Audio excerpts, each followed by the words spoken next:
Isang magandang umaga po muli sa inyong lahat. Latest weather update po muli tayo ngayong araw po ng Linggo, August 27, 2023. So ang hypnosis po natin, muli pong namataan ng bagyo pong Siguring, no? Ang mata po ng bagyong Siguring na may estimated po na layong 145 kilometers east of northeast of Tuguegarao City, Cagayan.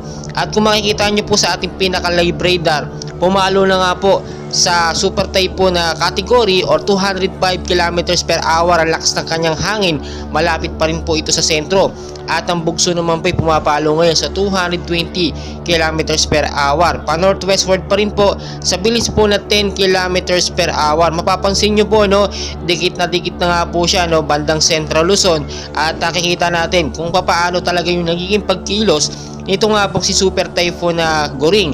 At nakita naman natin yung direksyon niya, palakas po ng palakas kapag lipas po ng ilang mga oras lamang. Sa ngayon po, no, apektado po ang ilang bahagi po ng Luzon, no, Metro Manila. Nakataas po ang storm signal number 1 hanggang storm signal number 3. So ngayon pinag-iingat po ang bawat isa dahil kung makikita nyo po yung pinakamata niya, ito nga po 205 kilometers per hour at posible pa po itong lumakas, no, sa paglipas lamang po ng ilang mga oras.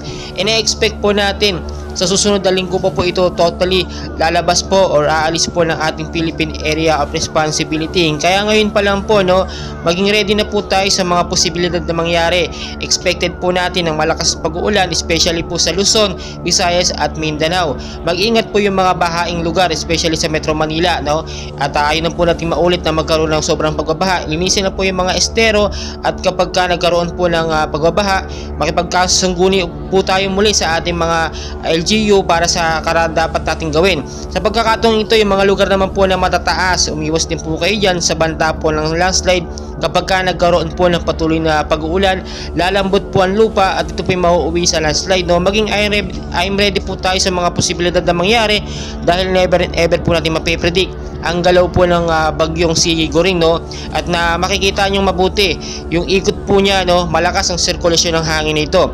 Hindi po ito masyadong nararanasan ngayon sa ilang bahagi po ng Metro Manila, pero sa ilang bahagi po ng Luzon ay talagang umiepekto na po, nagpaparamdam na ang hugupit nga po ni Super Typhoon Goring. Mag-ingat po tayo dahil siyempre ngayon po rainy season, ina-expect po natin na talagang tuloy-tuloy po at magkakaroon ng pag-uulan at mga bagyo ang darating. Patuloy ko po kayong i-update and please pakishare po sa ating mga kakilala, sa ating mga loved ones para aware po sila sa binabantayan nating bagyo. Maraming salamat po.